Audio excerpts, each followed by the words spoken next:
2026 সালের মাধ্যমিক পরীক্ষার্থী এসআল দাসার ইউটিউব চ্যানেল থেকে তোমাদের সবাইকে স্বাগতম। আজকে তোমাদের জন্য আরও একটি নতুন ভিডিও নিয়ে এসেছি। প্রশ্ন হচ্ছে 4 শেষ সময়ের চূড়ান্ত প্রস্তুতি মাধ্যমিক ভৌত বিজ্ঞান সাজেশন দশম শ্রেণী 2017 থেকে 2025 পর্যন্ত আসা সকল এমসিকিউ প্রশ্নের সমাধানের ভিত্তিতে আজকে আলোচনা হবে 2017 এবং 2018 সালে মোট 30টি এমসিকিউ গাণিতিক বিশ্লেষণ সহ সম্পূর্ণ সমাধান দেখাবো আমি এই ভিডিওতে। কাজে তোমরা যারা এখনও আমার চ্যানেলটিকে সাবস্ক্রাইব করনি তারা এখন এই চ্যানেলটিকে সাবস্ক্রাইব করে বেল আইকনটি প্রেস করে দাও। ভৌত বিজ্ঞান 2017-18 সালের এমসিকিউ গাণিতিক বিশ্লেষণ সহ উত্তর। প্রতিটি বোর্ড পরীক্ষা 15টি এমসিকিউ প্রশ্ন আসে। ভিডিওটিতে 15+15 অর্থাৎ দুটি ইয়ারের 30 মার্কের পূর্ণাঙ্গ বিশ্লেষণ দেখবে। তা প্রথমে ভৌতবিজ্ঞান 2018 সালের এমসিকিউ যদি আমরা একটু দেখি, এটা হচ্ছে 2018 সালের এমসিকিউ সরাসরি। এখানে টোটাল 1 থেকে শুরু করে 15টি এমসিকিউ আছে। আমি সমস্ত প্রশ্নের উত্তরই তোমাদের ক্লিয়ার করে বুঝিয়ে দেবো। তো এক নম্বর প্রশ্ন যদি বলছি, গ্রিনহাউস গ্যাস হিসেবে পৃথিবীর উষ্ণতা বৃদ্ধির জন্য নিচের কোন গ্যাসটির অবদান সবচেয়ে বেশি? আমরা যদি উত্তরটা দেখি, গ্রিনহাউস গ্যাসের জন্য সবচেয়ে বেশি হলো কার্বন ডাইঅক্সাইড। এটা ইনফরমেশন ভিত্তিক প্রশ্ন, মুখস্থ রাখবে।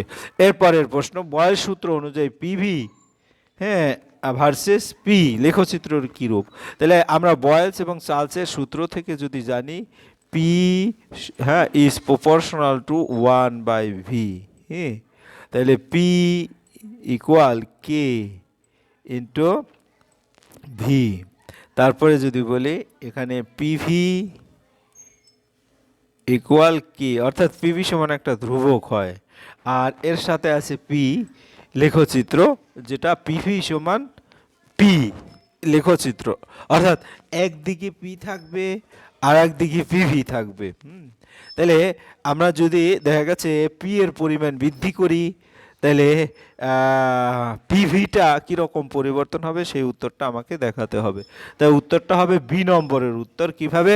অর্থাৎ ধ্রুব থাকবে, পিভি সমান কনস্ট্যান্ট যেহেতু, তাই পি এর পরিবর্তন যাই বলি স্থির চাপে বলা আছে, এই কারণে পিটাও একটা কনস্ট্যান্ট। বয়েল সূত্র অনুযায়ী পিভি সমান পি লেখচিত্রটি একটি ধ্রুবক, এই পিটা কিন্তু কনস্ট্যান্ট। তাই সেক্ষেত্রে দেখা যাচ্ছে তোমার আমার উত্তর হবে বি, অর্থাৎ এটা হবে উত্তর। যাই হোক, পরের প্রশ্ন যদি আমরা দেখি, পরের প্রশ্ন 3 নম্বর, কার্বনযুক্ত কোনো গ্যাসীয় পদার্থের বাষ্প ঘনত্ব 13 হলে তার আণবিক সংকেত কত? তা আমরা যদি দেখি 13 কার্বন যুক্ত, তাহলে কার্বনের সাথে 1 যোগ করলেই 13 হয়। তো কার আণবিক ভর? হাইড্রোজেনের, অর্থাৎ 12 যোগ 1 13। তাই 13 যদি টোটাল পরমাণুর ভর হয়, তাহলে বাষ্প ঘনত্ব হয়, তাহলে আণবিক ভর হবে দ্বিগুণ।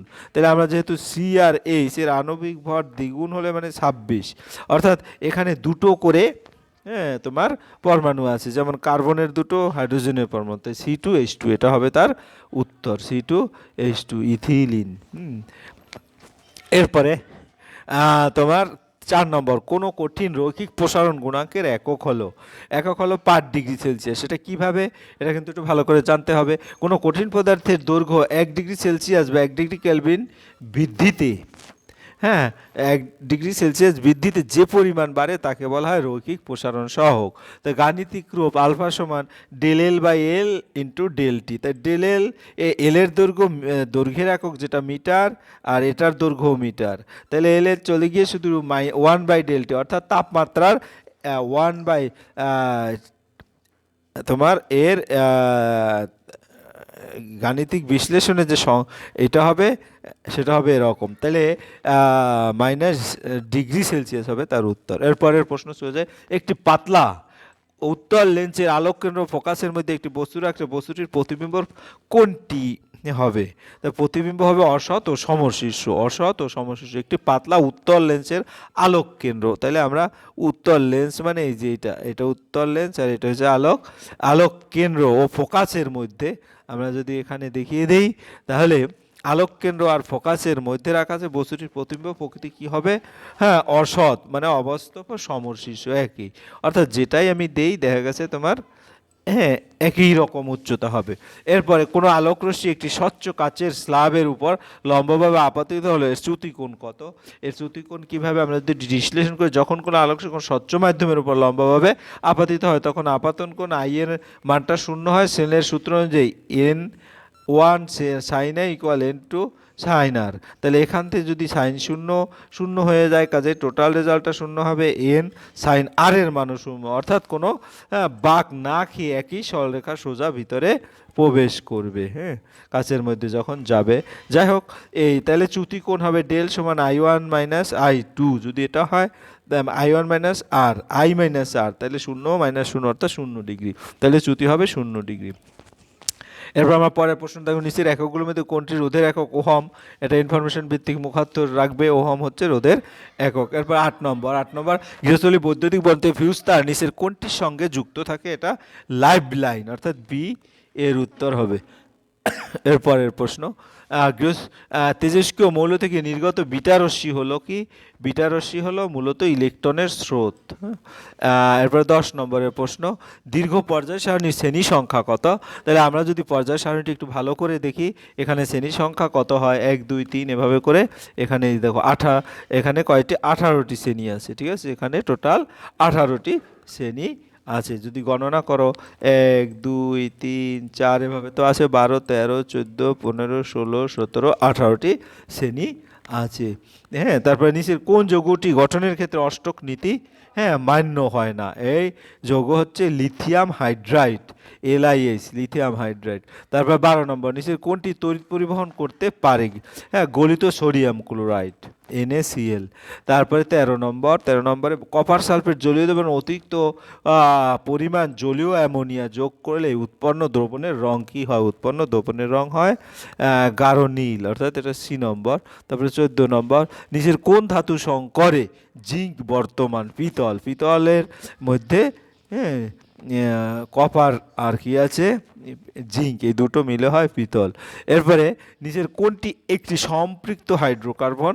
সম্পৃক্ত হাইড্রোকার্বনের যে নর্মাল এন টার্মের যে সূত্র, সেটা হচ্ছে CnH2n+2। তাই এন এর মান যদি আমরা 2 বসাই, তাইলে দেখা যাচ্ছে C2H6, অর্থাৎ ডি নম্বরের উত্তর হবে। এরপর আমরা চলে যাব ভৌতবিজ্ঞান 2017 সালের MCQ প্রশ্নর যে বিশ্লেষণ, সেই বিশ্লেষণে। তাই প্রথমেই এখানে এক এক করে 15টি প্রশ্ন তোমাদের দেখিয়ে দিচ্ছি। প্রথম, নিচের কোনটি গ্রিন হাউস গ্যাস নয়? এটা অক্সিজেন হচ্ছে গ্রিন হাউস গ্যাস নয়, বাকিগুলি গ্রিন হাউস গ্যাস। তারপর আমরা যদি বলি অক্সিজেন উত্তর দিয়ে দেবো। এরপরে 2 নম্বরের প্রশ্ন, হ্যাঁ, নিচের কোনটি চাপের এসআই একক? নিউটন পার মিটার স্কোয়ার, কারণ চাপ P সমান F/A। আমি যদি এটাকে একটু দেখি, এই সূত্র কিন্তু তোমাদের মনে রাখতে হবে, F/A। তো এফ এর একক বলের একক নিউটন, এর মিটার স্কোয়ার, তাই নিউটন পার মিটার স্কোয়ার। একটি গ্যাসের বাষ্পঘনত্ব 32, নিচের কোনটি গ্যাসের আণবিক ওজন? আণবিক বাষ্পঘনত্ব আণবিক ভরের দ্বিগুণ, অর্থাৎ 64 হবে আণবিক ওজন। তাহলে এই যে নিউটন মিটার স্কোয়ার, এটা আমি বলে দিয়েছি। 3 নম্বরের প্রশ্ন, সেটা হচ্ছে একটি গ্যাসের বাষ্পঘনত্ব, এটা 64 হবে, ডি। এরপরের প্রশ্ন, নিচে কোনটির উপর ধাতুর পরিবাহিতাঙ্ক নির্ভর করে? উপাদানের প্রকৃতির উপরে। তারপরের প্রশ্ন, দর্পণের বক্রতার ব্যাসের ফোকাস দৈর্ঘ্যের মধ্যে সম্পর্ক কি? ফোকাস দৈর্ঘ্যের মধ্যে সম্পর্ক হচ্ছে F সমান 2R। এরপর প্রিজমের মধ্যে দিয়ে সাদা আলো প্রতিসরণের ক্ষেত্রে যে বর্ণের চ্যুতি সর্বাধিক, সেটিকে কি বলে? সেটা হচ্ছে তোমার এই যে F সমান R/2। পরেরটা হচ্ছে তোমার বেগুনি, অর্থাৎ এটা C নম্বর। নিম্নলিখিত ভৌত রাশিগুলোর মধ্যে অ্যাম্পিয়ার কোনটির একক কারেন্টের বা ভোল্ট পার ওহম? ভোল্ট পার ওহম, এটা কি? কারণ V সমান IR, অর্থাৎ I সমান V/R, তা ভোল্ট পার ওহম, I সমান V/R, তা ভোল্ট পার ওহম। ওকে। এরপরে পরের প্রশ্ন, নিচের কোনটি রোধাঙ্কর উষ্ণতা বৃদ্ধির সাথে সাথে হ্রাস পায়? এটা হচ্ছে কি? সেমিকন্ডাক্টর, অর্ধপরিবাহী, অর্ধপরিবাহীতে হ্রাস পায়। এরপরের প্রশ্ন, নিচের কোনটি আলফা বিটা গামা রশ্মির আয়নন ক্ষমতায় সঠিক ক্রম? আয়নন ক্ষমতায় সঠিক ক্রম হচ্ছে alpha greater than beta greater than gamma আয়নন। এরপরে নিচের কোনটি পারমাণবিক ব্যাসার্ধ সর্বাধিক? তাহলে আমরা যদি একটু সিরিয়াল দেখি, হাইড্রোজেন, হিলিয়াম, লিথিয়াম, সোডিয়াম, পটাশিয়ামটা কিন্তু দূরে আছে, কাজে এইটাই হচ্ছে সর্বাধিক। এরপরে যদি আমরা দেখি, নিচের কোনটি সমযোজী বন্ধন বর্তমান? এটা হাইড্রোজেন ক্লোরাইড, হাইড্রোজেন ক্লোরাইডের সমযোজী বন্ধন বর্তমান, এটা এ নম্বর। এরপরের প্রশ্ন, নিচের কোনটিতে জলীয় দ্রবণ একটি মৃদু তড়িৎ বিশ্লেষ্য? এটা হচ্ছে sodium chloride, acetic acetic acid জলীয় দ্রবণে মৃদু তড়িৎ বিশ্লেষ্য। এরপরে 13 নম্বর প্রশ্ন, নিচের কোনটি আর্দ্র অ্যামোনিয়াকে শুষ্ক করতে ব্যবহৃত হয়? ক্যালসিয়াম অক্সাইড, এটা সি নম্বর। এরপরে প্রশ্ন, নিচের কোনটি অ্যালুমিনিয়াম ধাতুর আকরিক? এটা হচ্ছে কি অ্যালুমিনিয়াম ধাতুর আকরক হচ্ছে অ্যালডিহাইড, কার্যকরী মূলক হচ্ছে CHO যেটা। আর তোমার অ্যালুমিনিয়াম ধাতুর নিচের কোনটি অ্যালুমিনিয়াম ধাতুর আকরিক? হ্যাঁ, আদর্শে অ্যামোনিয়াকে শুষ্ক করতে পারে ক্যালসিয়াম অক্সাইড। আর এটা অ্যালুমিনিয়াম ধাতুর আকরিক হচ্ছে Al2O3 ম্যালাকাইট স্যাফোলাইট, অর্থাৎ তোমার যে কি বলে হেমাটাইটও না, এটা ম্যালাকাইট, ঠিক আছে। তাই যাই হোক, এই ছিল তোমাদের সামগ্রিক প্রশ্ন এবং তার উত্তর। আশা করি ভিডিওটি যদি মনোযোগ সহকারে দেখো তাহলে তোমরা কিন্তু ভৌত বিজ্ঞানের একবারে যে কিভাবে MCQ প্রশ্ন এসেছে সেটা সম্পর্কে আইডিয়াও পাবে। আর দ্বিতীয়ত দেখা গেছে তোমরা পরবর্তী যে পরীক্ষা, যে কোনো পরীক্ষা তোমরা যদি এখন ক্লাস 10-এও হও তাইলেও তোমরা এটার এই ধারণা থাকলে তোমার মাধ্যমিক আস্তে আস্তে ভালো দিতে পারবে। সবার পরীক্ষা ভালো প্রত্যাশায় ধন্যবাদ সবাইকে।